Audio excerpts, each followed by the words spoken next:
Assalamu alaikum viewers and welcome back to my channel Study Law with Bushra.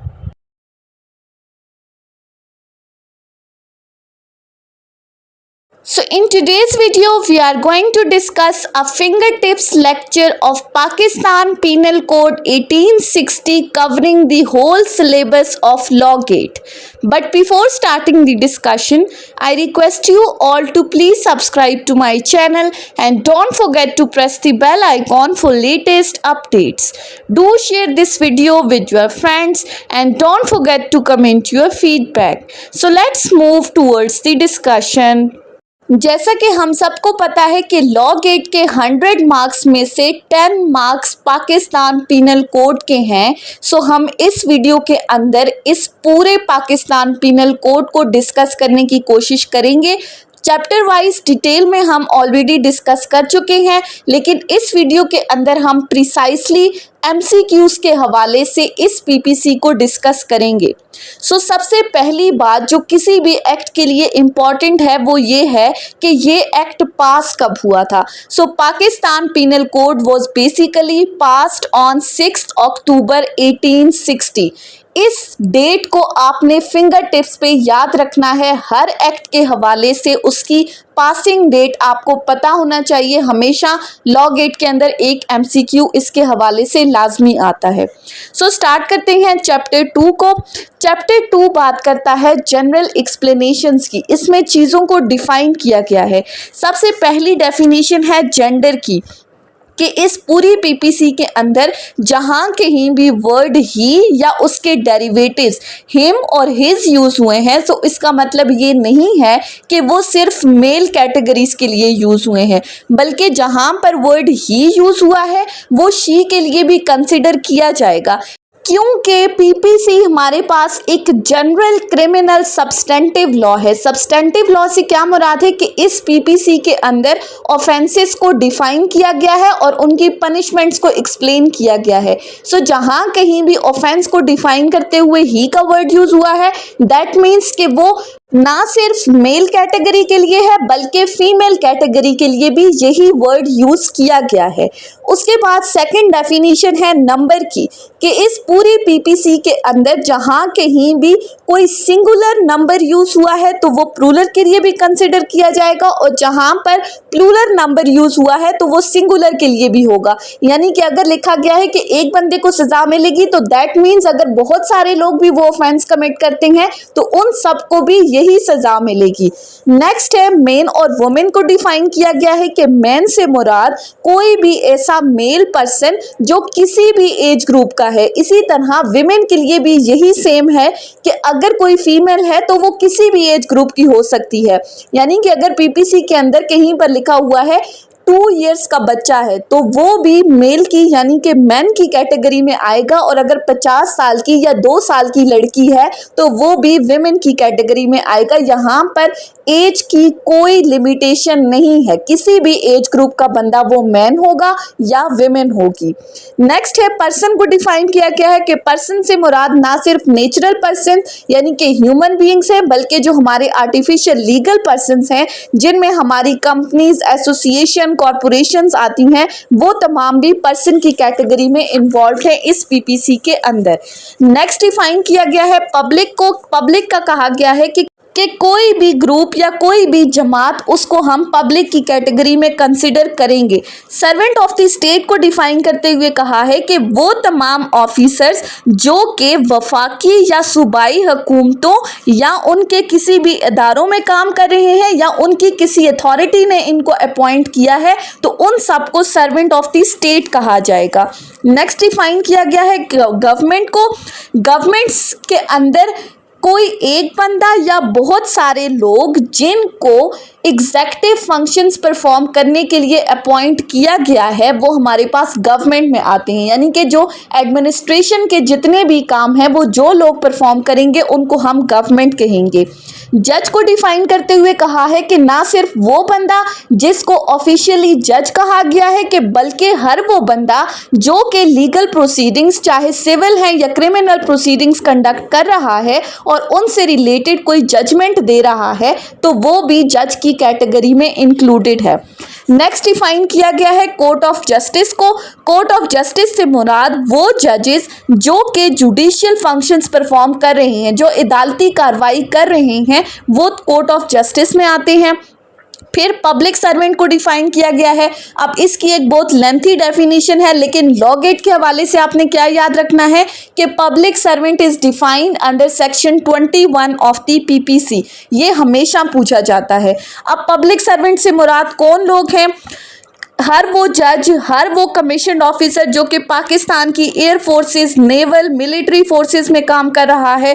Court of justice का हर वो officer जिसके जिम्मे कोई भी ड्यूटी लगाई गई है, कोई भी ज्यूरी मैन, कोई भी पंचायत का मेंबर, कोई भी आर्बिट्रेटर, कोई भी ऐसा बंदा जो कि कोई स्पेशल ऑफिस होल्ड कर रहा है, गवर्नमेंट का कोई भी ऑफिसर जो कि ऑफेंसेस को रोक रहा है, उनकी इंफॉर्मेशन दे रहा है, ये तमाम लोग पब्लिक सर्वेंट की डेफिनेशन में फॉल करते हैं। नेक्स्ट है मूवेबल प्रॉपर्टी, यानी कि मनकूला जायदाद, जिसको हम एक जगह से दूसरी जगह शिफ्ट कर सकते हैं। ऐसी प्रॉपर्टी जिसका कोई ना कोई कॉर्पस है, कोई बॉडी है, वो वजूद में है, वो हमारे पास मूवेबल प्रॉपर्टी है। लेकिन सेक्शन 22 के अकॉर्डिंग क्या चीज मूवेबल प्रॉपर्टी की कैटेगरी में नहीं आती? लैंड, उससे जुड़ी तमाम चीज़ें या इन चीज़ों से जुड़ी मज़ीद जो चीज़ें हैं वो मूवेबल प्रॉपर्टी की डेफिनेशन में नहीं आएंगी। यानी कि ज़मीन, लेट्स सपोज ज़मीन के ऊपर कोई दरख्त है और उस दरख्त के साथ आगे जो फ्रूट्स, जो कोई भी लीव्स वगैरह हैं, जब तक आप उनको उन दरख्त से अलहदा नहीं कर देते तब तक वो उसी दरख्त के साथ जुड़ी हैं, इसलिए वो मूवेबल प्रॉपर्टी की कैटेगरी में तब तक फॉल नहीं करेंगे। नेक्स्ट है wrongful gain and wrongful loss. अब रॉन्गफुल गेन क्या है कि अगर आप अनलॉफुल मीन्स से कोई ऐसी प्रॉपर्टी ले रहे हो जिस चीज़ के आप हकदार नहीं हो, यानी कि उस प्रॉपर्टी का जो एक्चुअल ऑनर था, जो इस चीज़ के लिए लीगली इंटाइटल्ड था, उससे आप गैर कानूनी तरीके से वो प्रॉपर्टी ले रहे हो, तो आपने ये जो प्रॉपर्टी ली है वो आपने गलत तरीके से ली है, तो आपको रॉन्गफुल गेन हुआ है। और जो बंदा इसके लिए लीगली इंटाइटल्ड था, जिसको नुकसान पहुंचाते हुए आपने वो प्रॉपर्टी ली है, तो उसको आपने रॉन्गफुल लॉस कमिट किया है। सो अगर कोई बंदा रॉन्गफुल गेन या रॉन्गफुल लॉस के थ्रू कोई एक्ट परफॉर्म करता है तो कहा जाता है कि उस बंदे ने ये एक्ट डिसऑनेस्टली परफॉर्म किया है। नेक्स्ट है फ्रॉडुलेंटली को डिफाइन करते हुए कहा है with an intent to defraud, यानी कि अगर कोई बंदा कोई ऐसा एक्ट परफॉर्म करता है कि उसकी नीयत अगले को धोखा देने की है। सो धोखा दे की नीयत से अगर आप कोई काम करते हो तो आपको कहा जाएगा कि आपने ये एक्ट फ्रॉडुलेंटली किया है। उसके बाद है रीजन टू बिलीव, कि अगर कोई बंदा किसी चीज़ पर यकीन करता है तो उस चीज़ पर यकीन करने के लिए कोई ना कोई रीज़न होनी चाहिए, कोई ना कोई सफिशिएंट कॉज होनी चाहिए। यानी कि अगर आप किसी चीज़ पर यकीन करते हैं, किसी चीज़ को सच समझते हैं, तो उस चीज़ को सच मानने के लिए आपके पास कोई सॉलिड रीज़न होनी चाहिए, तो उसको हम कहते हैं रीज़न टू बिलीव। नेक्स्ट है कि अगर कोई प्रॉपर्टी किसी बंदे की वाइफ की पोजेशन में है, उसके क्लर्क की पोजेशन में है या उसके सर्वेंट की पोजेशन में है, तो यही माना जाएगा कि प्रॉपर्टी इसी बंदे की है, इसकी पोजेशन में ही वो प्रॉपर्टी है। उसके बाद आ जाते हैं नेक्स्ट सेक्शन के ऊपर, जो कि डिफाइन करता है काउंटरफीट को। अब काउंटरफीट क्या है कि किसी चीज़ की हूबहू नकल करना, उसको कॉपी करना। यानी कि अगर कोई एक चीज़ है और उससे मिलती जुलती आप कोई ऐसी चीज़ बनाते हो जिसमें आपका इरादा क्या है कि मैं अगले बंदे को धोखा दे सकूं, यानी कि आपने ये जो चीज़ मिलती जुलती बनाई है वो अगले बंदे को धोखा देने की नीयत से बनाई है।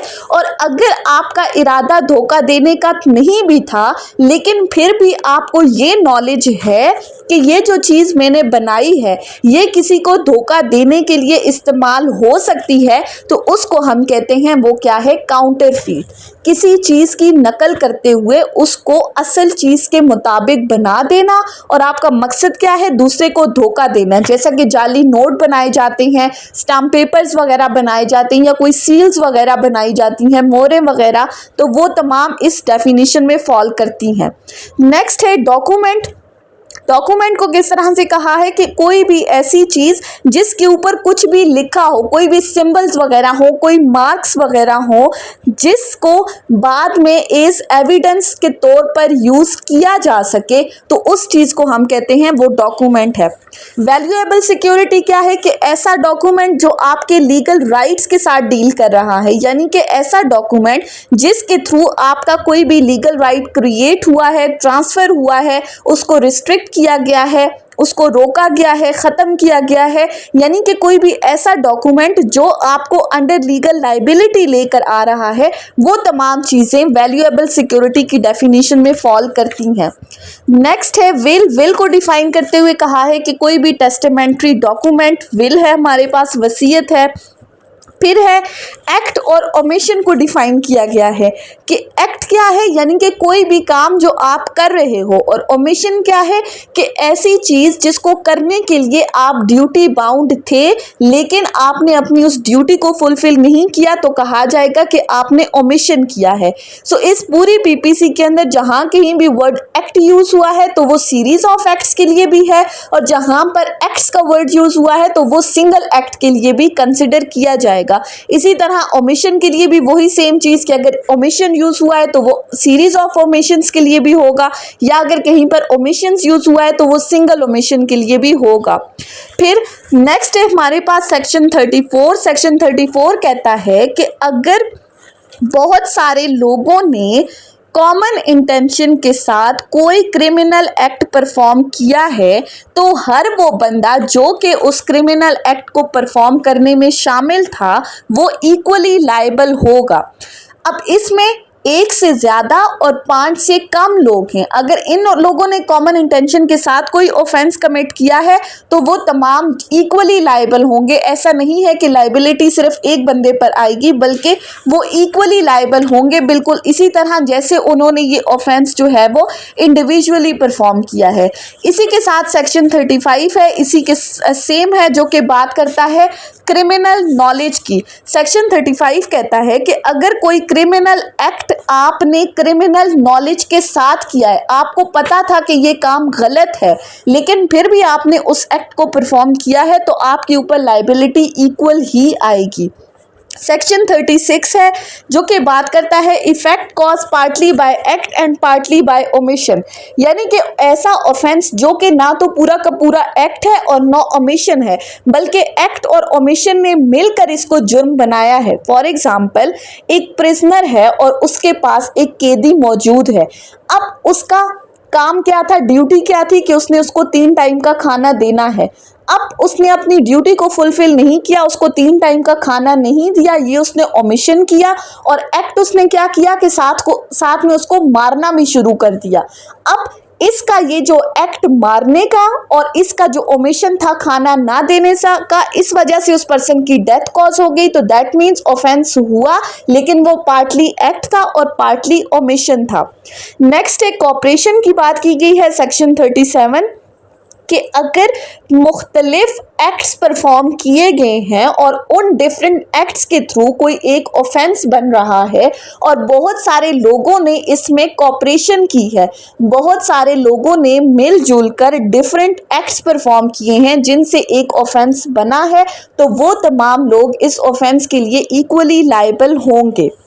उसके बाद है सेक्शन 38। सेक्शन 38 कहता है कि जहां पर बहुत सारे लोगों ने कोई ऑफेंस कमिट किया है लेकिन तमाम लोग डिफरेंट ऑफेंसेस के लिए लायबल हैं। फॉर एग्जाम्पल, 3 बंदे हैं, उनके ऊपर एफआईआर हुई है 302 की, या लेट सपोज हम कह देते हैं 380 की। अगर एक बंदा, अब ये 3 बंदे चोरी की नीयत से अंदर के, और एक ने क्या किया, चोरी के साथ साथ दूसरे बंदे का कत्ल भी कर दिया, तो जिसने कत्ल किया है उसको कत्ल की सजा भी मिलेगी और चोरी की सजा भी मिलेगी। यानी कि करने आप एक ऑफेंस के थे लेकिन आपने डिफरेंट ऑफेंसेस कमिट कर दिए, तो वहां पर आपको डिफरेंट ऑफेंसेस के लिए डिफरेंटली चार्ज किया जाएगा। नेक्स्ट है वॉलंटरीली। वॉलंटरीली में कहा गया है कि अपनी मर्जी से कोई भी काम करना, अपनी रजामंदी से कोई काम करना, किसी ने आपको फोर्स नहीं किया वो काम करने के लिए।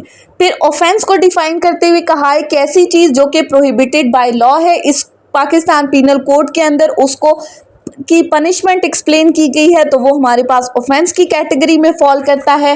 नेक्स्ट है स्पेशल और लोकल लॉ। स्पेशल लॉ क्या है कि ऐसा लॉ जो कि खास लोगों के ऊपर अप्लाई होता है, और लोकल लॉ क्या है जो कि किसी खास जगह के ऊपर एप्लीकेबल है।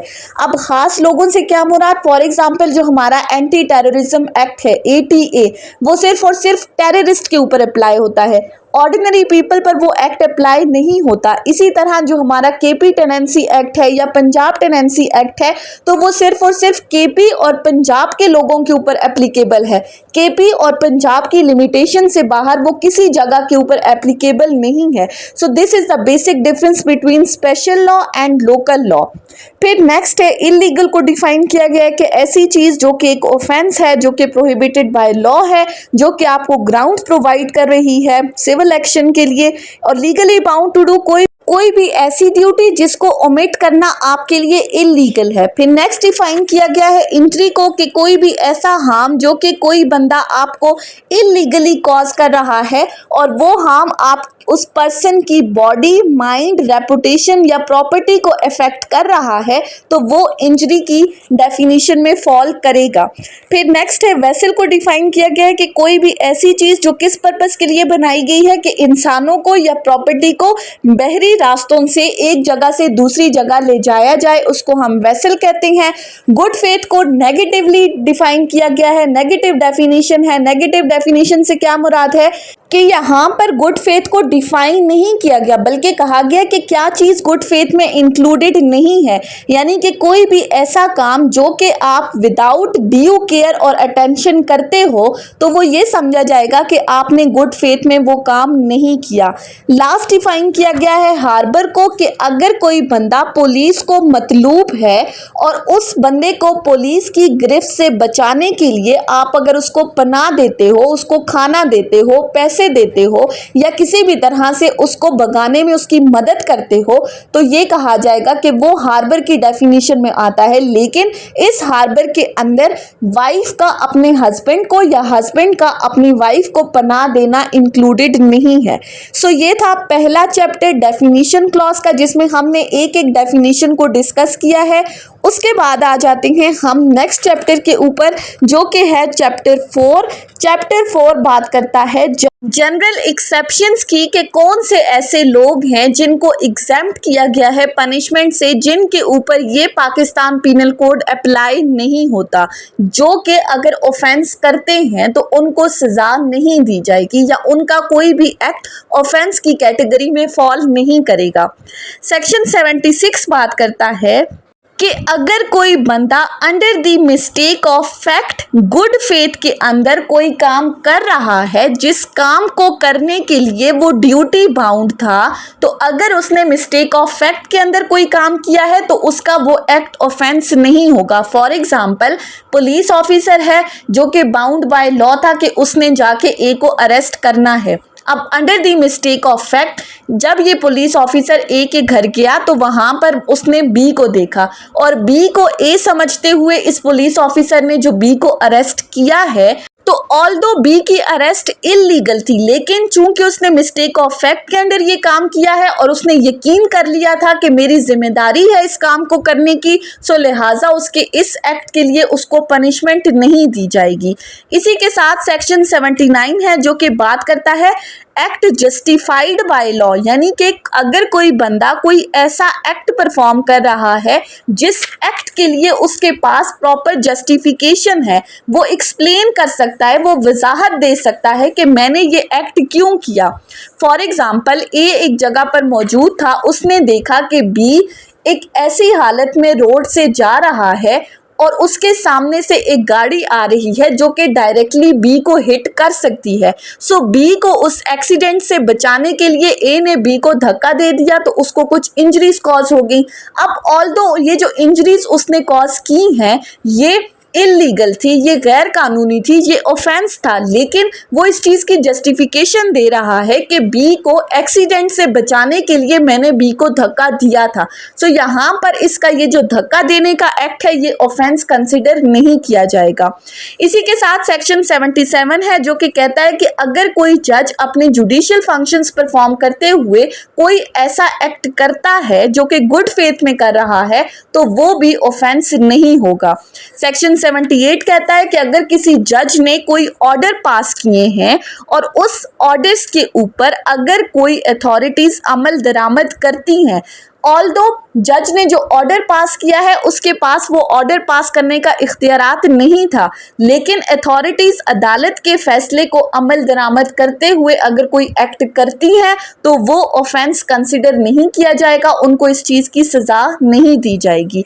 नेक्स्ट है सेक्शन 80। सेक्शन 80 कहता है कि अगर कोई बंदा क्रिमिनल नॉलेज और क्रिमिनल इंटेंशन के बगैर लॉफुल मीन्स से लॉफुल तरीके से कोई भी लॉफुल एक्ट परफॉर्म करता है जिसमें उसकी प्रॉपर केयर प्रॉपर अटेंशन शामिल थी, लेकिन इन सब के बावजूद बदकिस्मती से अगर कोई एक्सीडेंट हो जाता है तो उसको उस चीज़ के लिए लायबल कंसिडर नहीं किया जाएगा, वो ऑफेंस नहीं होगा। सेक्शन 81 है जो कि कहता है कि अगर आप कोई ऐसा एक्ट परफॉर्म करते हो जिससे आपको लगता है कि अगले को नुकसान हो सकता है, लेकिन यहाँ पर आपकी क्रिमिनल इंटेंशन शामिल नहीं है और आप उस बंदे को नुकसान से बचाने के लिए गुड फेथ के अंदर कोई एक्ट परफॉर्म कर रहे हो तो वो भी ऑफेंस कंसिडर नहीं किया जाएगा। इसी के साथ सेक्शन 82 है। सेक्शन 82 कहता है कि हर वो काम जो कि 10 साल से कम उम्र का बच्चा करता है वो भी ऑफेंस नहीं होगा। सेक्शन 83 कहता है कि अगर कोई बच्चा है जो कि 7 साल से ऊपर का है और 14 साल से कम का है, लेकिन अभी उनकी मेंटल अंडरस्टैंडिंग इतनी डेवलप नहीं हुई, उनका मैच्योरिटी लेवल इतना नहीं है कि उनको अंदाज़ा हो सके कि क्या चीज़ लीगल है और क्या चीज़ इलीगल है, तो अगर वो बच्चा कोई एक्ट परफॉर्म करता है तो वो भी ऑफेंस कंसिडर नहीं किया जाएगा। इसी के साथ नेक्स्ट है हमारा पास सेक्शन 84। सेक्शन 84 बात करता है कि कोई भी ऐसा बंदा जो कि अनसाउंड माइंड है, चाहे वो किसी भी एज ग्रुप का है या वो इनसेन है, सो अगर वो कोई एक्ट परफॉर्म करता है क्योंकि उसे एक्ट की नेचर और उसके कॉन्सिक्वेंसेस के बारे में नहीं पता कि वो लीगल हैं या इलीगल हैं, तो उसका कोई भी एक्ट जो है वो ऑफेंस कंसिडर नहीं किया जाएगा।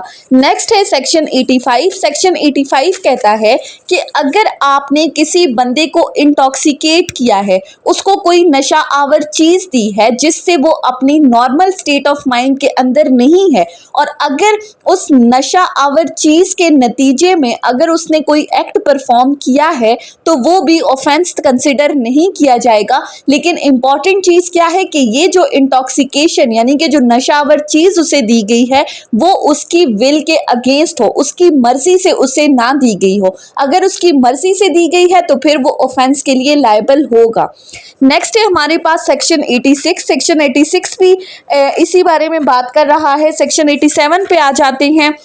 सेक्शन 87 कहता है कि अगर कोई बंदा जो कि 18 साल से ऊपर की एज का है और वो अपनी कॉन्सेंट देता है किस चीज़ के लिए कि जो काम मैं करने जा रहा हूँ उसके अंदर ख़तरा है, लेकिन फिर भी उस ख़तरे को मद्देनज़र रखते हुए वो अपनी कॉन्सेंट के साथ वो काम कर रहा है। फॉर एग्ज़ाम्पल जिस तरह स्पोर्ट्स में, क्रिकेट में या रेसलिंग में अगर कोई प्लेयर आता है तो उसको पता है कि सामने वाले की बॉल से या सामने वाले के एक्शन से मुझे नुकसान पहुँच सकता है, लेकिन वो फिर भी अपनी मर्जी से वो ये एक्ट परफॉर्म करता है, वो इस खतरे को मोल लेता है। सो अगर इन कॉन्सिक्वेंसेस उसे किसी भी तरह की कोई भी इंजरी कॉज होती है तो वो ऑफेंस कंसिडर नहीं की जाएगी। आप प्लेयर के अगेंस्ट जो है वो FIR फाइल नहीं कर सकते।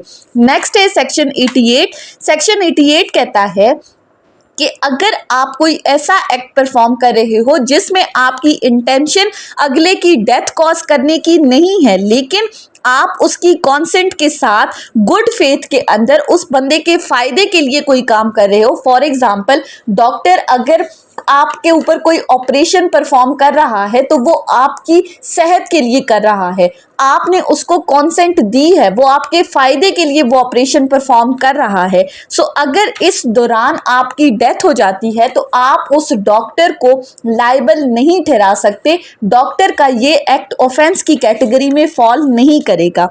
नेक्स्ट है हमारे पास सेक्शन 89। सेक्शन 89 कहता है कि अगर कोई बच्चा जो कि 12 साल से कम उम्र का है या कोई अनसाउंड माइंड बंदा है और उसके बेनिफिट के लिए गुड फेथ के अंदर अगर आप कोई काम करते हो तो उसके लिए आपने उसके गार्डियन से कॉन्सेंट लेनी होगी। लेकिन यहाँ पर ये जो लॉफुल गार्डियन इनके बिहाफ पे कॉन्सेंट देंगे वो उस बंदे की डेथ कॉज करने के लिए नहीं दे सकते, ग्रीवियस हर्ट कॉज करने के लिए नहीं दे सकते। यानी कि जो लॉफुल गार्डियनशिप में अगर कोई बंदा किसी के बिहाफ पे कॉन्सेंट देता है तो जरूरी हो कि वो कॉन्सेंट उस बंदे के फायदे के लिए ही हो। सेक्शन 90 ने कॉन्सेंट को डिफाइन किया कि कौन सी कॉन्सेंट फ्री कॉन्सेंट कंसिडर की जाएगी। तो अगर कोई consent under the fear of injury या आपको मिसगाइड करते हुए, हकाइक को गलत तरीके से बयान करते हुए अगर आपसे कोई कॉन्सेंट ली गई है या अगर किसी इंसेन बंदे ने, अनसाउंड माइंड पर्सन ने या इंटॉक्सिकेटेड पर्सन ने अगर कोई कॉन्सेंट दी है या किसी बच्चे की कॉन्सेंट ली गई है तो वो कॉन्सेंट फ्री कॉन्सेंट कंसिडर नहीं की जाएगी इस चैप्टर के अंदर। उस कॉन्सेंट के साथ अगर आप कोई एक्ट परफॉर्म करते हो तो वो ऑफेंस कंसिडर होगा, आप उसके लिए प्रॉपरली लायबल होगे। नेक्स्ट है सेक्शन 91। सेक्शन 91 बात करता है कि अगर कोई एक्ट ऑलरेडी ऑफेंस डिस्क्राइब हो चुका है तो सिर्फ और सिर्फ कॉन्सेंट देने से वो ऑफेंस नॉर्मल एक्ट नहीं बन जाएगा। फॉर एग्जाम्पल, अगर कोई बंदा आपको कहता है कि आओ मुझे कत्ल करो, तो ऐसा नहीं है कि उसने कॉन्सेंट दे दी तो आप उसको कत्ल करने चले जाओगे, बल्कि यहाँ पर जुर्म करने के लिए कॉन्सेंट देने से वो जुर्म नॉर्मल एक्ट नहीं बन जाएगा। नेक्स्ट है सेक्शन 92। सेक्शन 92 कहता है कि अगर आपने कोई एक्ट गुड फेथ के अंदर किया है, किसी पर्सन के फायदे के लिए किया है, उसकी कॉन्सेंट के बगैर, तो वो भी ऑफेंस नहीं होगा। फॉर एग्जाम्पल, एक बंदा है, उसका एक्सीडेंट हुआ है, उसको हॉस्पिटल में लाया गया है, अब इतना टाइम नहीं है, उसकी स्टेट ऑफ माइंड ऐसी नहीं है कि उससे कॉन्सेंट ली जा सके उसका इलाज करने के लिए या उसके गार्डियंस का वेट किया जा सके। यानी कि अगर आप उसके गार्डियन का वेट करते हो तो वो बंदा अपनी जान से जा सकता है। तो यहाँ पर doctor without consent good faith के अंदर उस बंदे के फायदे के लिए अगर उस पर कोई ऑपरेशन परफॉर्म करता है तो वो चीज ऑफेंस कंसिडर नहीं की जाएगी। सेक्शन 93 कहता है कि हर वो कम्युनिकेशन जो कि किसी बंदे से गुड फेथ में की गई है उस पर्सन के फायदे के लिए, और अगर उस कम्युनिकेशन से उसको किसी तरह का कोई नुकसान हो रहा है तो वो चीज़ भी ऑफेंस कंसिडर नहीं की जाएगी। सेक्शन 94 ने बात की कि मर्डर और ऐसे ऑफेंसेस जो कि स्टेट के खिलाफ हैं, जिनकी पनिशमेंट डेथ पेनल्टी है, उनके अलावा अगर आपको कोई भी ऐसा एक्ट करने के लिए मजबूर किया जा रहा है, आपको फियर ऑफ इंजरी दी जा रही है, आपको डराया धमकाया जा रहा है कि अगर आपने ये ऑफेंस ना किया तो आपका कत्ल कर दिया जाएगा, सो उस डराने धमकाने के बाद मर्डर और स्टेट के अगेंस्ट ऑफेंसेस के अलावा अगर आप कोई ऑफेंस कमिट करते हो जिससे आपको खतरा है कि अगर मैंने ऐसा ना किया तो ये मुझे कत्ल कर देगा, ये मुझे सिवियर इंजरीज कॉज कर देगा, सो वहां पर आपका वो परफॉर्म किया हुआ एक्ट ऑफेंस कंसिडर नहीं किया जाएगा। नेक्स्ट है सेक्शन 95 जो कि बात करता है एक्ट क्लॉजिंग स्लाइट हार्म कि नॉर्मली अगर कोई ऐसा काम जिससे कोई बंदा माइंड नहीं करता, जैसे आप हंसते खेलते अगर किसी को थप्पड़ मार देते हो तो वो चीज़ भी ऑफेंस की कैटेगरी में फॉल नहीं करेगी। नेक्स्ट है सेक्शन 96 है सेक्शन 106 जो कि राइट ऑफ प्राइवेट डिफेंस को एक्सप्लेन करते हैं कि हर वो काम जो कि प्राइवेट डिफेंस के राइट को एक्सरसाइज करते हुए किया गया है वो ऑफेंस नहीं होगा। अब आप ये राइट ऑफ प्राइवेट डिफेंस कहाँ कहाँ एक्सरसाइज कर सकते हो? सो राइट ऑफ प्राइवेट डिफेंस अपनी बॉडी के लिए, किसी और पर्सन की बॉडी को बचाने के लिए, अपनी प्रॉपर्टी बचाने के लिए या किसी और पर्सन की प्रॉपर्टी को बचाने के लिए right of private defence exercise किया जा सकता है। अब सेक्शन 99 कहता है कि वो कौन सी ऐसी सिचुएशंस हैं जहां पर ये राइट ऑफ प्राइवेट डिफेंस आप एक्सरसाइज नहीं कर सकते।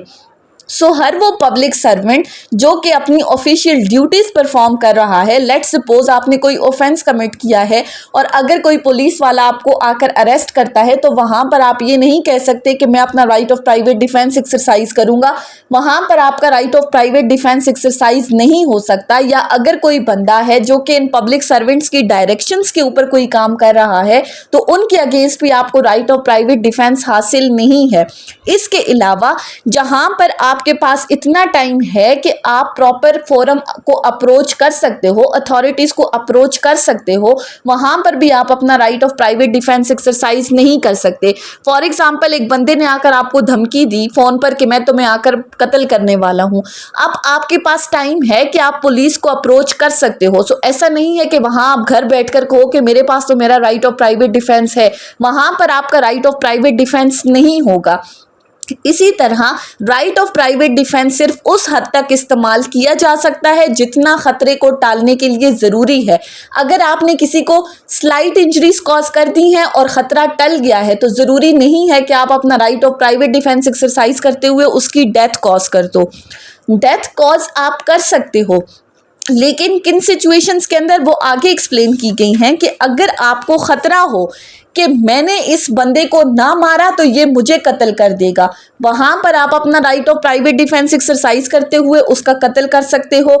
या फिर अगर आपको लगता है कि मैंने इसको ग्रीवियस हर्ट कॉज ना किया तो ये मुझे सिवियर इंजरीज कॉज कर देगा, सो वहां पर आप इसकी डेथ कॉज कर सकते हो। अगर कोई बंदा रेप कमिट करने की इंटेंशन से आया है या अननेचुरल ऑफेंसेस कमिट करने की गर्ज से या किडनैपिंग, अबडक्शन या रॉन्गफुल कन्फाइनमेंट के इरादे से आया है और ऐसी कन्फाइनमेंट जिसमें आपके पास अथॉरिटीज को अप्रोच करने के सोर्सेज नहीं है तो वहां पर आप अपना right of private defence exercise करते हुए अगले बंदे की डेथ कॉज कर सकते हो। इसी तरह प्रॉपर्टी के केस में आप कब अगले बंदे की डेथ कॉज कर सकते हो, अगर कोई बंदा आपकी प्रॉपर्टी को नुकसान पहुंचाने की गर्ज से आया है, रॉबरी कमिट करने की गर्ज से आया है या हाउस ब्रेकिंग या मिसचीफ, ये तमाम ऑफेंसेस कमिट करने की गर्ज से आया है तो अपनी प्रॉपर्टी को बचाने के लिए आप उसकी डेथ कॉज कर सकते हो। फिर इनके दरमियान में बताया गया कि right of private defence start कब होता है, जैसे ही आपको अलर्ट होते हो आपके डेंजर अराइज हो गया है और जब तक वो खतरा रहता है तब तक आपका वो राइट ऑफ प्राइवेट डिफेंस भी रहता है। अब इनके दरमियान एक सेक्शंस के अंदर एक्सप्लेन किया गया है कि क्या आप अपना राइट ऑफ प्राइवेट डिफेंस उस जगह पर एक्सरसाइज कर सकते हो जहां पर किसी इनोसेंट पर्सन को नुकसान पहुंच रहा है। सो सेक्शन 106 कहता है कि यस, आप अपना right of private defence exercise करते हुए अपनी जान बचाने के लिए किसी बेगुनाह को भी नुकसान पहुंचा सकते हो। दैट मीन्स कि कानून आपको अपनी जान बचाने के लिए इतनी राइट भी देता है कि आप किसी इनोसेंट पर्सन को भी नुकसान पहुंचा सकते हो। सो ये था चैप्टर 4 जिसके अंदर हमने डिस्कस किया कि कौन से ऐसे लोग हैं जो अगर कोई एक्ट परफॉर्म करते हैं तो वो ऑफेंस की कैटेगरी में फॉल नहीं करेगा और उनको इस ऑफेंस के लिए सजा नहीं दी जाएगी।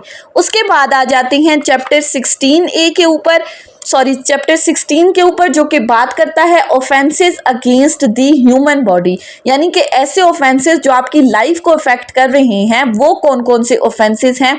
सो ये भी हम ऑलरेडी डिटेल में डिस्कस कर चुके हैं। सबसे पहले देखते हैं सेक्शन 299। सेक्शन 299 डेफिनेशन क्लॉज को एक्सप्लेन कर रहा है। सबसे पहले डिफाइन किया गया है इस चैप्टर के अंदर एडल्ट को कि हर वो बंदा जो कि 18 साल की एज को पहुंच चुका है वो एडल्ट कंसिडर किया जाएगा। फिर उसके बाद different kinds of the punishments को डिफाइन किया गया है। सबसे पहले बात की गई है किसास की। किसास क्या है? Punishment by causing similar hurt at the same part of the body of the offender which he has caused to the victim, यानी कि जिस बंदे ने जितना नुकसान आपको पहुंचाया है बदले में आप भी उसको उतना ही नुकसान पहुंचाओ। अगर उसने आपकी आंख जख्मी की है तो आप भी उसकी आंख जख्मी करो, नाक जख्मी की है तो आप भी उसकी नाक जख्मी करो, उसने आपकी टांग काटी है तो आप भी उसकी टांग काटो, यानी कि जितना नुकसान उसने आपको दिया है बदले में आप भी उसको उतना ही नुकसान पहुंचाओ। फिर इसके साथ बाकी डिफाइन किया गया है दियत को। दियत क्या है कि वो कंपनसेशन जो सेक्शन 323 के अंदर स्पेसिफाई की गई है, और वो क्या है? दियत कहते हैं ब्लड मनी को, खून बहा। कितना है? 30,630 ग्राम्स ऑफ दी सिल्वर, और ये हर साल इसकी अमाउंट जो है वो फ्लक्चुएट करती है according to the rate of the silver. फिर इसके साथ डिफाइन किया गया है अर्श और दमन को। अर्श क्या है कि वो कंपनसेशन जो कि ऑलरेडी फिक्स है इस चैप्टर के अंदर, जो कि ऑफेंडर ने पे करनी है विक्टिम को या उसके लीगल हेयर्स को। दमन क्या है कि वो कंपनसेशन जो कि डिटरमिन की जाती है कोर्ट की जानिब से, वो ऑलरेडी फिक्स नहीं है। Court according to the circumstances of the case इस कंपनसेशन की अमाउंट को फिक्स करता है। फिर उसके बाद हमारे पास डिफाइन किया गया है गवर्नमेंट को। गवर्नमेंट से मुराद प्रोविंशियल गवर्नमेंट है इस चैप्टर के अंदर। नेक्स्ट डिफाइन किया गया है कत्ल को। सो अगर आप इंटेंशनली किसी बंदे की डेथ कॉज करते हो तो वो कत्ल की डेफिनेशन में फॉल करेगा। फिर डिफाइन किया गया है इकराह ताम और इकराह नाकिस को। इकराह ताम को किस तरह से डिफाइन किया गया कि जब कोई बंदा, उसके स्पाउस या कोई ऐसा बंदा जो कि prohibited degrees of the marriage के अंदर आता है और उसको ये खतरा होता है कि उसकी डेथ कॉज की जा सकती है या उसकी बॉडी के किसी भी हिस्से को परमानेंटली डिसमेंबर किया जा सकता है, उसको नुकसान पहुंचाया जा सकता है या फिर जनाबिल जबर का खतरा है, तो ऐसे प्रेशर के अंदर आकर अगर कोई बंदा कोई ऑफेंस कमिट करता है, यानी कि इस प्रेशर के थ्रू आपको ये कहा जा रहा है कि आप ये ऑफेंस कमिट करो। फॉर एग्जाम्पल, एक बंदे को प्रेशराइज किया जा रहा है कि अगर तुमने ये ऑफेंस कमिट ना किया तो तुम्हारी बहन को या तुम्हारे भाई को कत्ल कर दिया जाएगा। सो इस प्रेशर में आकर अगर उसने कोई ऑफेंस कमिट किया है तो उसको कम सजा होगी, और जिसने आपको प्रेशराइज किया है उसको अकॉर्डिंग दी ऑफेंस के मुताबिक सजा दी जाएगी। सेकंड है इकराह नाकिस, यानी कि इन कैटेगरीज के अलावा अगर आपको आपके फ्रेंड्स के थ्रू या आपके रिलेटिव्स के थ्रू डराया धमकाया जा रहा है और इस दौरान अगर आपसे कोई ऑफेंस कमिट करवाया जा रहा है तो फिर आपको ऑफेंस के अकॉर्डिंग सेम सजा दी जाएगी। यानी कि अगर आप किसी का कत्ल करते हो तो आपको कत्ल की ही सजा दी जाएगी। फिर वली को डिफाइन करते हुए कहा है, वली कौन है? कोई भी ऐसा बंदा जो कि विक्टिम के बिहाफ पे किसास क्लेम कर सकता है, वो आपका वली है। ताजीर पनिशमेंट क्या है कि हर वो पनिशमेंट जो कि कोर्ट की तरफ से प्रेस्क्राइब की गई है वो आपकी ताजीर पनिशमेंट है, वो चाहे इम्प्रिजनमेंट है या डेथ पेनल्टी है। फिर उसके बाद कत्ल की कुछ काइंड्स को एक्सप्लेन किया गया है। कत्ल की 4 काइंड्स हैं, कत्ले अम्द, कत्ले शबीह अम्द, कत्ले खता और लास्ट है कत्ल बिस्सबब। सबसे पहली काइंड है कत्ले अम्द, अमदन जानबूझकर किसी का कत्ल करना। सो कत्ले अम्द का पहला इंग्रेडिएंट क्या आ गया? इंटेंशन। आपकी इंटेंशन क्या है? अगले बंदे की डेथ कॉज करने की या अगले बंदे को ऐसी इंजरीज कॉज करने की कि वो इंजरीज इतनी सिवियर हैं कि उससे उस बंदे की डेथ कॉज हो सकती है। या तो आपने डायरेक्ट उसकी डेथ कॉज करनी है या फिर आप उसको कोई ऐसी इंजरीज दे रहे हो जो कि इतनी सिवियर हैं कि आपको पता है कि इससे इसकी डेथ कॉज हो जाएगी, तो उसको हम कहते हैं वो क्या है? कत्ले अम्द। और सेक्शन 302 के अकॉर्डिंग कत्ले अम्द की 3 पनिशमेंट है। एक पनिशमेंट है किसास की, दूसरी ताजीर पनिशमेंट है डेथ पेनल्टी या इम्प्रिजनमेंट फॉर लाइफ, और तीसरी पनिशमेंट है 25 ईयर्स की इम्प्रिजनमेंट। उसके बाद आ जाते हैं सेकंड काइंड के ऊपर जो कि है कत्ले शबीह अम्द। अब यहाँ पर आपकी इंटेंशन क्या है? डेथ कॉज करने की इंटेंशन नहीं है, लेकिन आपकी इंटेंशन क्या है? सिर्फ और सिर्फ अगले बंदे को इंजरीज कॉज करने की, और इंजरी भी आप उसको ऐसी कॉज कर रहे हो कि आपको पता है कि इस इंजरी से उसकी डेथ कॉज नहीं होगी।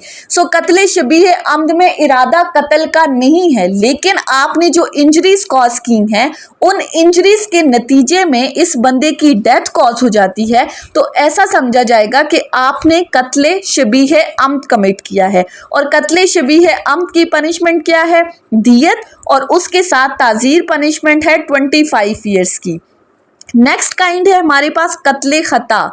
कत्ले खता के अंदर आपकी इंटेंशन ना तो डेथ कॉज करने की है और ना ही आपकी इंटेंशन है अगले बंदे को इंजरीज कॉज करने की, लेकिन आपके किसी एक्ट की वजह से, मिस्टेक ऑफ एक्ट की वजह से या मिस्टेक ऑफ फैक्ट की वजह से अगर अगले बंदे की डेथ कॉज हो जाती है एक्सीडेंटली, मिसफॉर्चुनेटली, तो फिर वहाँ पर आप किसके लिए लायबल होगे? कत्ले खता के लिए।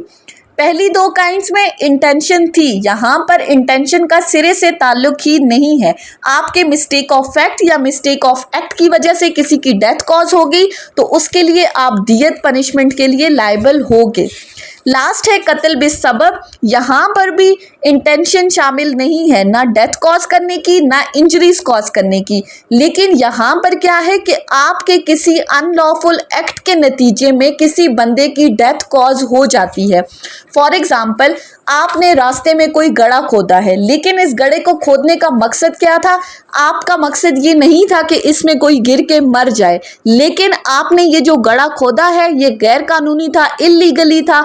तो अगर इस अनलॉफुल एक्ट की वजह से किसी बंदे की डेथ कॉज हो जाती है, then you will be liable for the कत्ल बिस्सबब, और कत्ल बिस्सबब की पनिशमेंट है दियत। सो ये कत्ल की 4 काइंड्स थी। पहली 2 काइंड्स में इंटेंशन शामिल है, दूसरी 2 काइंड्स में इंटेंशन का कोई कंसर्न नहीं है। फिर इसी चैप्टर के अंदर बात की गई है हर्ट की।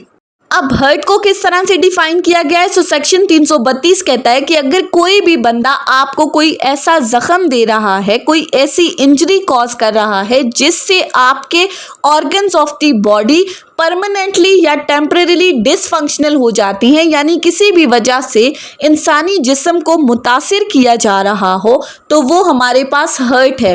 अब हर्ट की आगे से काइंड्स को एक्सप्लेन किया गया है। सबसे पहले है इतलाफ़े उज़ू, नाम से ही जाहिर है तल्फ कर देना, उज़ू को तल्फ कर देना, यानी कि अगर कोई भी बंदा आपके जिस्म का कोई भी हिस्सा काट कर आपके जिस्म से अलहदा कर देता है। फॉर एग्जाम्पल, आपका हाथ है, उसने हाथ काट दिया, बाजू काट दिया, टांग काट दी, टोटली उसने उज़ू को तल्फ कर दिया, उस बॉडी ऑर्गन को उसने परमानेंटली काट कर फेंक दिया, तो वहाँ पर क्या होगा? वो हर्ट की कौन सी काइंड है? वो इतलाफ़े उज़ू है।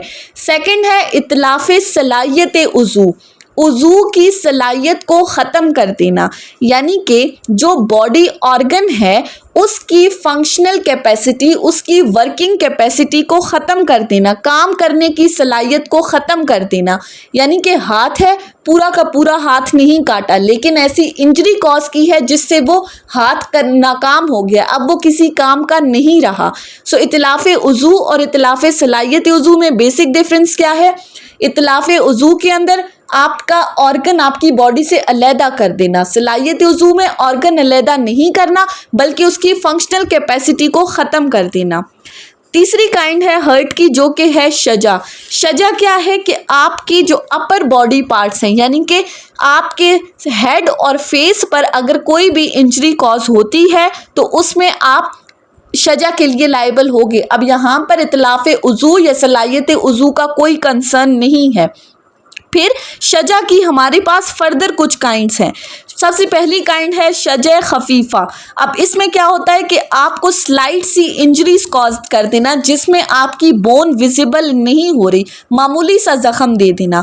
दूसरी काइंड है शजा मुदीहा। शजा मुदीहा क्या है कि पहले से थोड़ी सी सिवियर इंजरीज, यानी कि ऐसी इंजरीज जिससे आपकी बोन भी विजिबल है, हड्डी नज़र आ रही है, आपको इतनी जो सिवियर इंजरी है वो कॉज की गई है। तीसरी है शजा हाशिमा।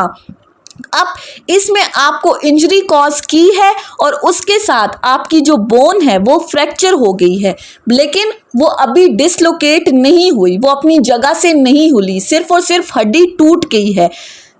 नेक्स्ट है हमारे पास शजा मुनाकिला, जिसमें हड्डी फ्रैक्चर भी हुई और वो अपनी जगह से डिसलोकेट भी हो गई। नेक्स्ट है शजा अमा। इसमें हमारे पास क्या है कि आपका स्कल जो है उसको फ्रैक्चर किया गया है, यानी कि आपकी खोपड़ी जो है वो उसमें इंजरीज कॉज हुई है लेकिन आपका ब्रेन डैमेज नहीं हुआ। और लास्ट है शजा दमीगा, जो ये कहता है कि स्कल के साथ साथ आपका ब्रेन भी डैमेज हो गया है। सो जैसे जैसे हम नेक्स्ट काइंड की तरफ जा रहे हैं, इंजरीज क्या है वो सिवियर होती जा रही हैं। पहले स्लाइट इंजरीज थी, जैसे ही हम नेक्स्ट काइंड की तरफ गए तो इंजरीज मज़ीद सिवियर होती गई। उसके बाद हर्ट की चौथी काइंड है हमारे पास जरा। जरा की हमारे पास फर्दर दो काइंड्स हैं, जायफा और गैर जायफा। अब जरा इटसेल्फ क्या है कि हेड और फेस के अलावा जो आपकी लोअर बॉडी पार्ट्स हैं उन पर किसी तरह की कोई इंजरीज कॉज करना, चाहे टेम्परेरी या परमानेंटली डिसफंक्शनल कर देना लोअर बॉडी पार्ट्स को, वो जरा की डेफिनेशन में आते हैं। जरा की फर्दर दो काइंड्स हैं, जायफा और गैर जायफा। जायफा क्या कहता है कि अगर आपने इंजरीज जो हैं वो जिस्म के सेंसिटिव पार्ट्स के अंदर चली गई हैं, जिसमें आपकी बोन इन्वॉल्व नहीं है लेकिन गोश्त के अंदर आपको कोई इंजरीज कॉज की गई हैं, तो वो जायफा है। गैर जायफा क्या है, जो कि जायफा की डेफिनेशन में नहीं आती। अब गैर जायफा की फर्दर कुछ काइंड्स हैं जिनको किस तरह से एक्सप्लेन किया गया है। सबसे पहले है शजय दमीहा, जिसमें आपकी स्किन जो है वो रप्चर हो गई, स्किन फट गई है और ब्लीडिंग स्टार्ट हो गई है, तो वो हमारे पास इंजरी क्या है, गैर जायफा दमीहा। सेकंड हमारे पास है बदीहा, जो कि इंटरनल इंजरीज हैं, अंदर की तरफ कट लगा देना, बोन अभी विजिबल नहीं हुई, सिर्फ और सिर्फ स्लाइट सी इंजरीज हैं। नेक्स्ट है मुतलाहिमा। मुतलाहिमा में क्या है कि गोश्त का फट जाना, टुकड़े टुकड़े कर देना। नेक्स्ट है हमारे पास मुदीहा। मुदीहा में क्या है, वही बात जो हमने पहले पढ़ी, इंजरीज इतनी सिवियर हैं कि आपकी बोन जो है वो विजिबल हो गई है। नेक्स्ट है हाशिमा, जो कि लोअर बॉडी पार्ट्स के ऊपर फ्रैक्चर हो गया है, अब बोन भी विजिबल है और हड्डी भी टूट गई है। फिर लास्ट है मुनाकिला, जिसमें आपका फ्रैक्चर भी हुआ है और उसके साथ आपकी बोन डिसलोकेट भी हुई है। सो ये शजा की जो काइंड्स हैं और गैर जायफा की जो काइंड्स हैं वो बिल्कुल सेम है। सो ये most important kinds of the hurt है, इतलाफे उजू, सलाहियत उजू, शजा उसकी फर्दर काइंड्स, जरा उसकी दो काइंड्स और फिर गैर जायफा की आगे से फर्दर काइंड्स। अब इसी के साथ इस चैप्टर में हर्ट की मजीद कुछ काइंड्स को डिफाइन किया गया है, जो कि है कि अगर आपकी उंगली पे कोई इंजरी होती है, आपके बालों को किसी तरह का नुकसान हो रहा है, आपके दांतों को नुकसान हो रहा है, तो उनके लिए क्या क्या पनिशमेंट्स हैं। सो वो यहाँ के लिए इतनी इम्पोर्टेंट नहीं है, इतनी डिटेल में हम उसको डिस्कस नहीं करेंगे। उसके बाद आ जाते हैं चैप्टर 16A के ऊपर। चैप्टर 16A बात करता है wrongful restraint and wrongful confinement की। सबसे पहले हम डिस्कस करते हैं रॉन्गफुल रिस्ट्रेंट, सेक्शन 339।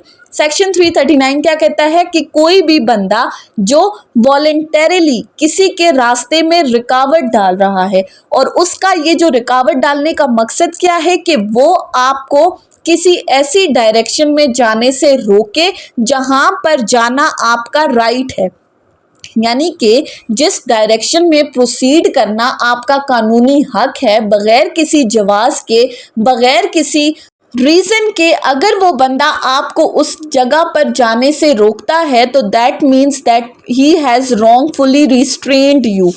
इसके साथ है रॉन्गफुल कन्फाइनमेंट। रॉन्गफुल कन्फाइनमेंट का और रॉन्गफुल रिस्ट्रेंट का डिफरेंस क्या है कि रॉन्गफुल कन्फाइनमेंट में आपको किसी एक जगह पर कन्फाइन कर दिया है कि आप इस एक जगह से बाहर नहीं जा सकते।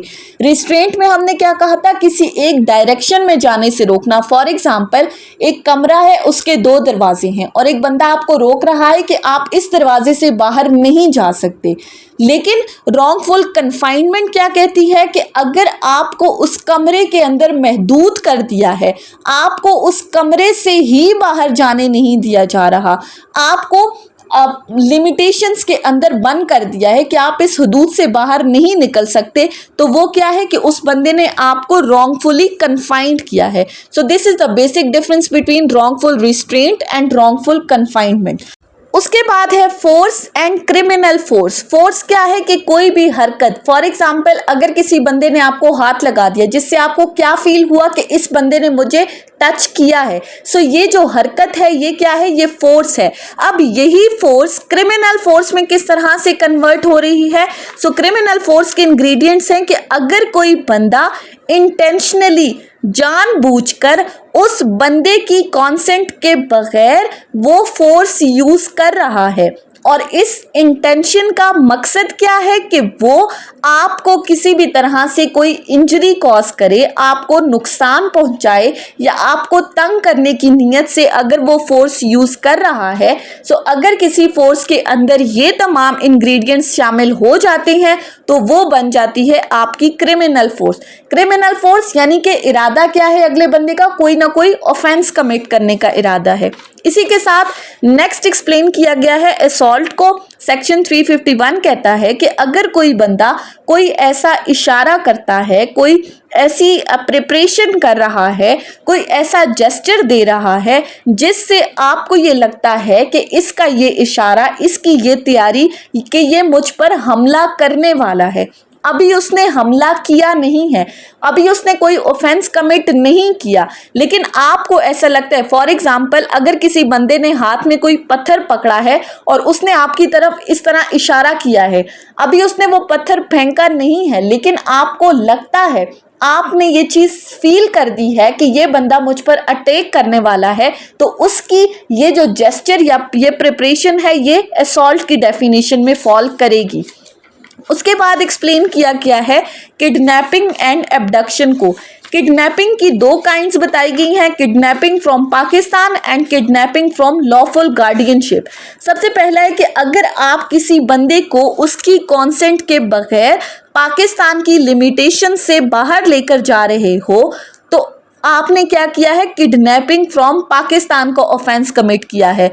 किडनैपिंग फ्रॉम लॉफुल गार्डियनशिप क्या है कि अगर कोई माइनर है जो कि 14 साल से कम का है, माइनर मेल, या अगर कोई फीमेल है जो कि 16 साल से कम उम्र की है, या फिर वो अनसाउंड माइंड है और आप इन माइनर्स को इनके लॉफुल गार्डियन की कस्टडी से बाहर लेकर जाते हो इनकी कॉन्सेंट के बगैर, या अगर इन्होंने कॉन्सेंट दी भी है तो इनकी कॉन्सेंट मैटर नहीं करती। सो जहां पर आपने इनकी लॉफुल गार्डियनशिप से, इनकी लॉफुल कस्टडी से इनको बाहर लेकर गए, तो that means you have committed an offense of kidnapping from lawful guardianship। तो यहाँ पर जो इम्पोर्टेंट चीज़ है वो क्या है, ages of the minor. Male के लिए 14 ईयर्स की एज है और फीमेल के लिए 16 ईयर्स की एज है। ये लॉ गेट में आपसे पूछा जा सकता है। सो ऐसे माइनर्स को उनके गार्डियन की कॉन्सेंट के बगैर, उनकी गार्डियनशिप से, उनकी लॉफुल कस्टडी से आप बाहर लेकर नहीं जा सकते। अगर आप ऐसा करते हैं तो that means you have committed kidnapping.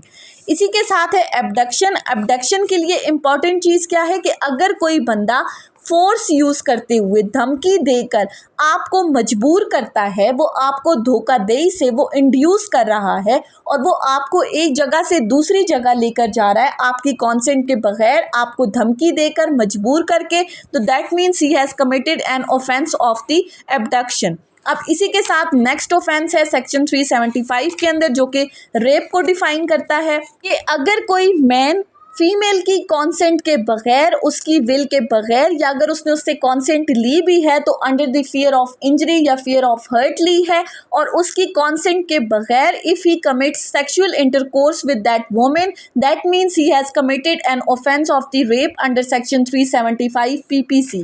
उसके बाद डिफाइन किए गए हैं कुछ अननेचुरल ऑफेंसेस को। अब ये अननेचुरल ऑफेंसेस मैन के साथ भी हो सकते हैं, वेमेन के साथ भी हो सकते हैं, एनिमल के साथ भी हो सकते हैं। सो ये जितने भी गैर फितरी जराइम हैं इनको सेक्शन 377 के अंडर एक्सप्लेन किया गया है। और अगर कोई बंदा ऐसे कोई भी ऑफेंसेस कमिट करता है तो उसकी सज़ा इम्प्रिजनमेंट फॉर लाइफ है, और इसके साथ साथ उसे 2 से 10 साल तक की इम्प्रिजनमेंट भी दी जा सकती है। सो इसी के साथ चैप्टर 16A कंप्लीट हो चुका है। नेक्स्ट आ जाते हैं हम अपने चैप्टर 17 के ऊपर।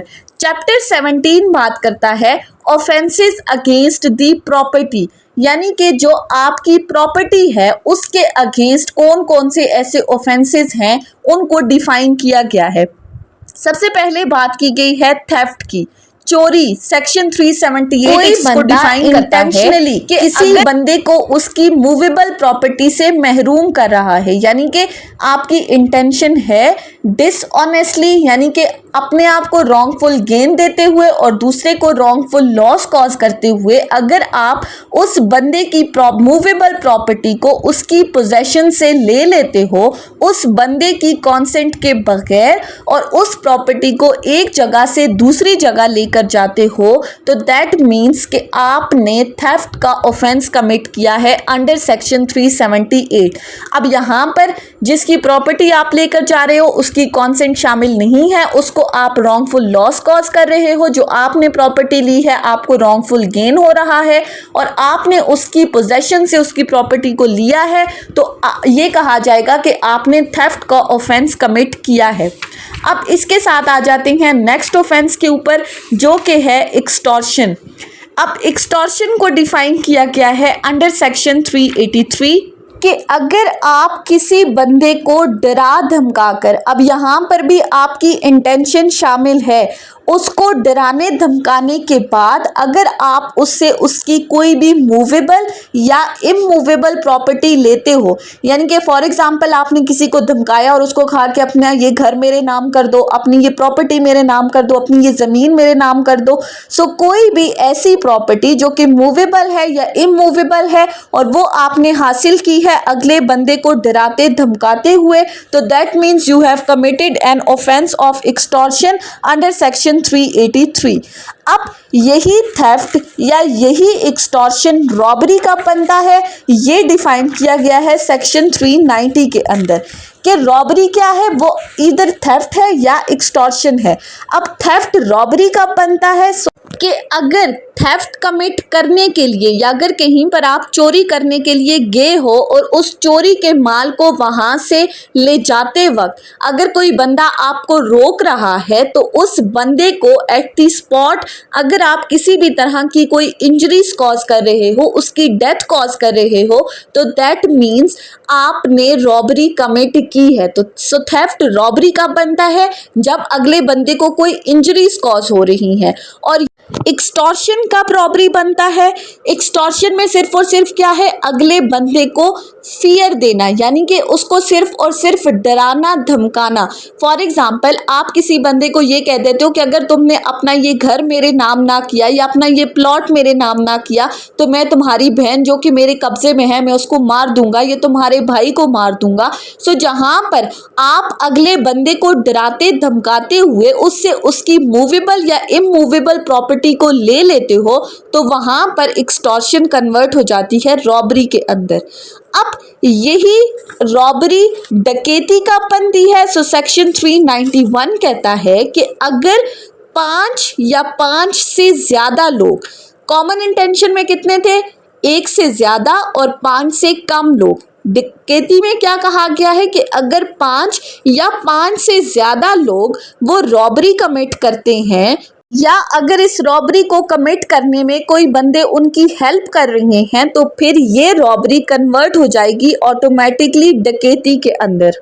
सो सेक्शन 391 ने स्पेसिफिकली डकैती को एक्सप्लेन नहीं किया या डकैती को डिफाइन नहीं किया। डकैती क्या है, वो एक्चुअली रॉबरी है, यानी कि अगर 5 या 5 से ज़्यादा लोग मिलकर रॉबरी कमिट करते हैं तो वो ऑटोमेटिकली कन्वर्ट हो जाती है डकैती के अंदर। अब इसके बाद एक्सप्लेन किया गया है हाईजैकिंग को। हाईजैकिंग को सेक्शन 402A कहता है कि अगर कोई अनलॉफुली फोर्स यूज करते हुए किसी भी तरह से आपको धमकी देते हुए अगर किसी जहाज का कंट्रोल अपने इख्तियार में ले लेते हैं, तो ये समझा जाता है कि उस पर्सन ने हाईजैकिंग कमिट की है। अब इस हाईजैकिंग के बाद एक्सप्लेन किया गया है criminal miss appropriation of the property. अब यहाँ पर dishonest miss appropriation of property को किस तरह से एक्सप्लेन किया है कि अगर कोई डिसऑनेस्टली किसी भी मूवेबल प्रॉपर्टी को अपने यूज में ले लेता है। फॉर एग्जाम्पल, इसको अब हम एक एग्जाम्पल से समझते हैं। एक बंदा है जो कि एक शादी में गया है। अब जिस टेबल पर जाकर वो बंदा बैठा है वहां पर ऑलरेडी बहुत सारे लोग मौजूद थे और उन लोगों ने अपने मोबाइल लेट सपोज या वॉलेट उस टेबल पर रखे हुए थे। अब जब ए जाने लगा तो उसने बेदहानी में मोबाइल उठा लिया जो कि उसका नहीं था, लेकिन इस चीज का उसे खुद नहीं पता, उसने अनइंटेंशनली वो मोबाइल उठा लिया। अब जब वो ये मोबाइल घर लेकर गया तो उसे पता चला कि ये मोबाइल तो मेरा नहीं है और बाकी जिन लोगों में से किसी एक का ये मोबाइल था उन लोगों ने भी दोबारा इससे राब्ता करने की कोशिश नहीं की। तो इस बंदे ने क्या किया, इसकी इंटेंशन चेंज हो गई, इसने इस मोबाइल को अपने यूज में ले लिया। सो जहां पर पहले आपकी इंटेंशन नहीं थी, लेकिन बाद में अगर आप डिसऑनेस्टली उस प्रॉपर्टी को अपने यूज में ले लेते हो, उसको कन्वर्ट कर देते हो, तो दैट मीन्स आपने क्या किया है, dishonest miss appropriation of the property की है, और इसके लिए आप पनिशमेंट क्या है, 2 साल की इम्प्रिजनमेंट है। अब इसके साथ नेक्स्ट जो ऑफेंस डिफाइन किया गया है वो है criminal breach of the trust. अब breach of the trust simply क्या है कि किसी अमानत में खयानत कर देना। Criminal breach of the trust क्या है कि अगर आपकी अपनी कोई प्रॉपर्टी थी और आपने अपनी वो प्रॉपर्टी किसी दूसरे बंदे को अमानत के तौर पर दे दी कि तुम इसको कुछ अरसे तक अपने पास रखो, और जिस बंदे को आपने अपनी ये प्रॉपर्टी दी है वो आपकी इस प्रॉपर्टी को यूज करने लग गया है, ऑल्दो आपने उसको कॉन्सेंट नहीं दी थी यूज करने की। अब थेफ्ट क्या है कि आपकी प्रॉपर्टी आपकी कॉन्सेंट के बगैर ली है। ब्रीच ऑफ ट्रस्ट में क्या है कि आपने अपनी प्रॉपर्टी खुद दूसरे बंदे को दी है। फॉर एग्जाम्पल, आप मुल्क से बाहर जा रहे थे, आपने अपनी गाड़ी दे दी दूसरे बंदे को कि तुम जब तक मैं मुल्क से बाहर हूं इस गाड़ी को अपने पास इमानत के तौर पर रख दो। अब बी ने क्या किया, उसने इसकी गैर मौजूदगी में इसकी गाड़ी को इस्तेमाल करना शुरू कर दिया। सो यहाँ पर बी का जो इसकी गाड़ी को इस्तेमाल करना है वो क्या है, वो criminal breach of the trust है कि उसने डिसऑनेस्टली अब उस प्रॉपर्टी को अपने इस्तेमाल में ले लिया, उसको मिस अप्रोप्रिएटली उसने यूज किया उसकी कॉन्सेंट के बगैर, तो that means he has committed an offence of criminal breach of the trust.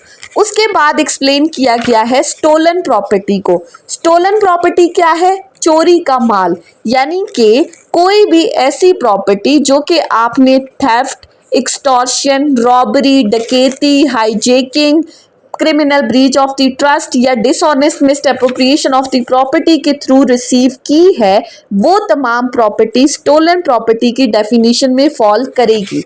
उसके बाद है स्टोलन प्रॉपर्टी के बाद है हमारे पास चीटिंग।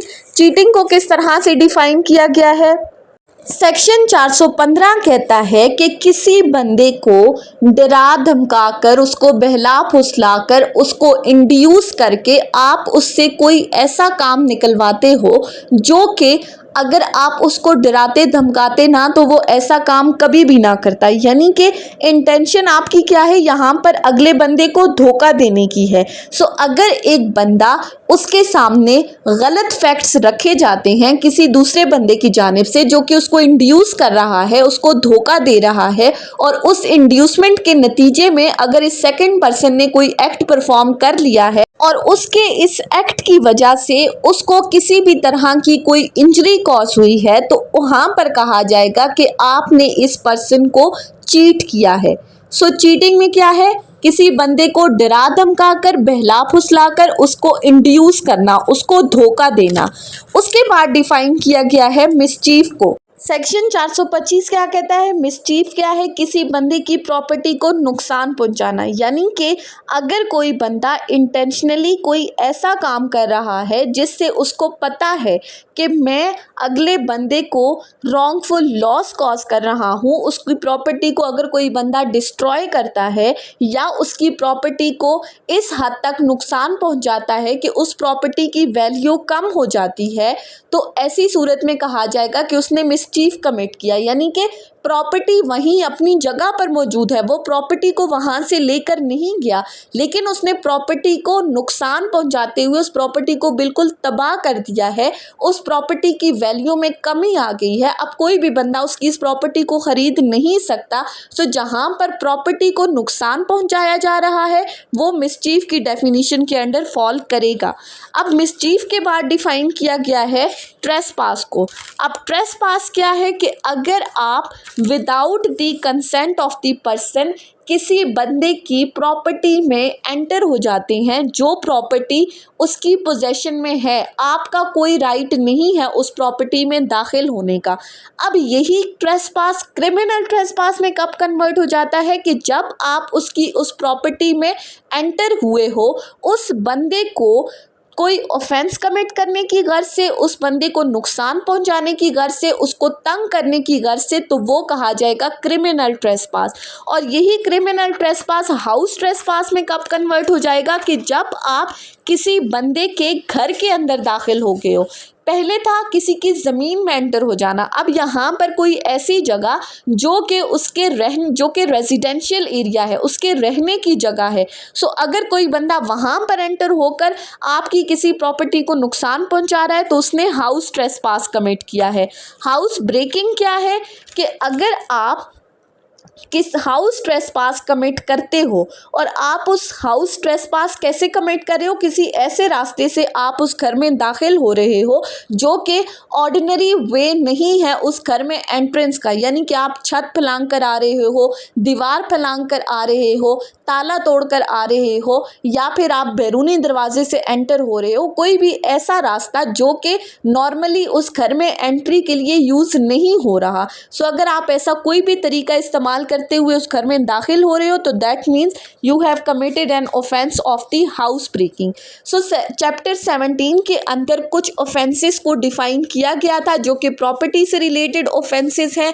इसी के साथ लॉ गेट के हवाले से हमारा पाकिस्तान पीनल कोड का पूरा कोर्स कवर हो चुका है। मैंने कोशिश की है कि तमाम चीज़ों को इस एक वीडियो के अंदर एक्सप्लेन कर दूं। सो मैंने प्रिसाइसली चीज़ों को डिस्कस कर लिया है। सो आई होप कि आपको ये तमाम लेक्चर समझ में आया होगा अगर आपने इस पूरे के पूरे लेक्चर को अटेंटिवली सुना है तो।